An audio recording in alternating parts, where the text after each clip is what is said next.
चे संतोष पाटील सर आपल्यासोबत आहेत नांदेडवरून. त्यांच्याशी बोलूयात. संतोष सर, एक मोठा निर्णय आहे खरं तर. पेपर फुटीमुळे नीटची परीक्षा जी झालेली आहे ती आता रद्द केली गेली आहे आणि आता पुन्हा एकदा ती परीक्षा घेतली जाईल. हो सर, हो मॅडम.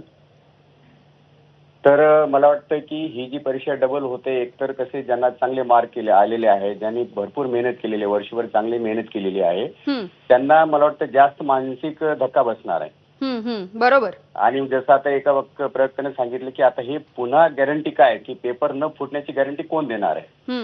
एकतर जे मुलं आहेत बाहेर गावून इथं शिकायला आलेले असतात, जसं नांदेड आहे, लातूर आहे किंवा वेगळ्या शहरामध्ये मुलं शिकतायत. आणि यावेळेस काय होतं की मुलाची जी मानसिकता आहे, घरचे सुद्धा परेशान होतील. त्याच्यामध्ये राहणं असेल, खाणं असेल, त्या ठिकाणी पुन्हा आर्थिक संकट आहे. आताच जसं बऱ्याच गोष्टीचं संकट आहे, तर हे संकट मुलावर येऊ शकतं आणि त्याच्यामुळे जे मानसिक खच्चीकरण एक होऊ शकतं. असे जर पेपर फुटत जर राहिले तर मुलं पुढे परीक्षा देणार, नीटची परीक्षा कशी देणार आहे, म्हणजे पुढे परीक्षा देणार आहे याच्यामध्ये विश्वासार्हता ही संपून जाईल ना मुलामध्ये. बरोबर. गेल्या वर्षी तो पेपर टफ काढला आणि पेपर टफ काढल्यामुळे बरेच मुलं की बाबा आपल्याच्यानं होऊ शकत नाही. यावर्षी पेपर कसा तरी व्यवस्थित मॉडरेट लेवलचा पेपर काढला, मुलांनी चांगल्या प्रकारे तयारी केली. पण पुन्हा ही जर बातमी ऐकली तर मुलांना, बऱ्याच मुलांना धक्का बसतोय की बाबा हे पुन्हा डबल कसं काय, पुन्हा मला तोच पेपर देणे, पुन्हा प्रॅक्टिस करणे. त्याच्यामध्ये ती जी एनर्जी सुरुवातीला असते ती एनर्जी याच्यामध्ये राहत नाही. बरोबर. त्याच्यामुळे मुलांचं जे मानसिक खच्चीकरण होतंय, हे मानसिक खच्चीकरण फक्त विद्यार्थ्याचं नसून पालकाचं सुद्धा आहे.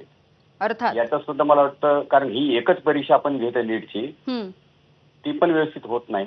तर मला वाटतं कुठेतरी या अशा मोठ्या परीक्षेसाठी सर्व सरकारनं असेल, यंत्रणेनं असेल, याचा गांभीर्याने विचार करून त्या परीक्षेची पूर्वनियोजित पूर्ण पेपर कसा लीक होतो हे तर म्हणजे एक फेल्युअर आपण म्हणू शकतो सिस्टमचं. अर्थात अर्थात.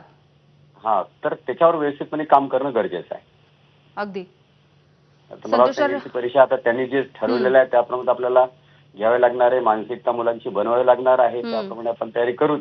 पण मला वाटतं ह्या घटना वारंवार होऊ नये, कारण मुलं त्यांची परिस्थिती असेल, की आर्थिक असेल, सामाजिक असेल, या सगळ्या जबाबदाऱ्या सांभाळून ह्या परीक्षेची तयारी करतायत.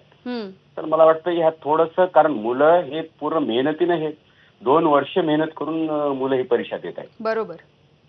हा, तर मला वाटतं ह्या गोष्टीकडे थोडंसं गांभीर्याने मीडिया, आपल्यासारखं मीडिया पाठिंबा देतोय, पण ऍज अ पॅरेंट म्हणून सुद्धा मुलांना, म्हणजे पॅरेंटला सुद्धा, त्या पॅरेंटचं सुद्धा खच्चीकरण होते. मला वाटतं ह्या गोष्टीकडे थोडंसं गांभीर्यानंच बघण्याची गरज आहे. अगदी. संतोषजी, खूप खूप धन्यवाद, तुम्ही सविस्तरपणे बोललात यासाठी.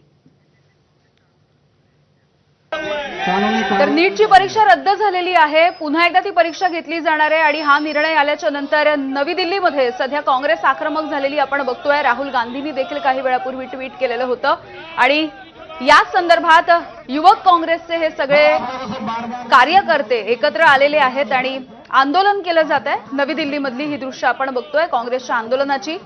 अभूतपूर्व असा खरं तर हा निर्णय झालेला आहे. पेपर फुटीमुळे नीटची परीक्षा रद्द करण्यात आली आहे. केवळ महाराष्ट्राचा विचार केला तर साधारणपणे 3.5 लाख ते 4 लाख विद्यार्थी यांनी नीटची परीक्षा यंदाच्या वेळेला दिलेली आहे. 3 मे 2026 रोजी झालेली ही नीटची परीक्षा रद्द करण्यात आली आहे. पुन्हा एकदा ती परीक्षा होणार आहे. पुन्हा रजिस्ट्रेशनची गरज नाही किंवा परीक्षा शुल्क भरावं लागणार नाही असं जरी सरकारकडून सांगण्यात आलेलं असलं तरी विद्यार्थ्यांची जी मानसिक अवस्था असणार आहे किंवा विद्यार्थ्यांवरती या सगळ्याचा जो परिणाम, जो आघात होणार आहे, याची भरपाई नेमकं सरकार कसं देणार किंवा याची भरपाई नेमकं ह्या ज्या पोखरलेल्या यंत्रणा आहेत त्या कधी देणार आहेत, कसं देणार आहेत, या सगळ्याचं उत्तर हे बघणं देखील महत्त्वाचे राहील.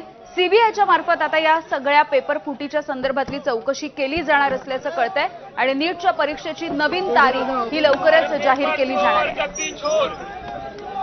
सर, जिस तरीके से 2024 में नीट पेपर लीक हुआ, अभी पेपर लीक हुआ, हर साल पेपर लीक हो रहा है और प्रधानमंत्री और धर्मेंद्र प्रधान बने हुए हैं, जो इस बार अगर उन्हें ये एक्सेप्ट करना होगा, उन्हें इस्तीफा देना चाहिए.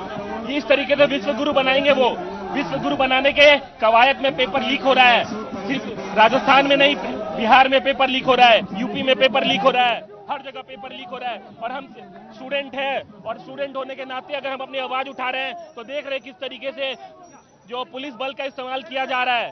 क्या मतलब इस तरीके से आप देश में शिक्षा की बहाली आप देख रहे हैं, शिक्षा दिन प्रतिदिन बदहाल हो रखा है।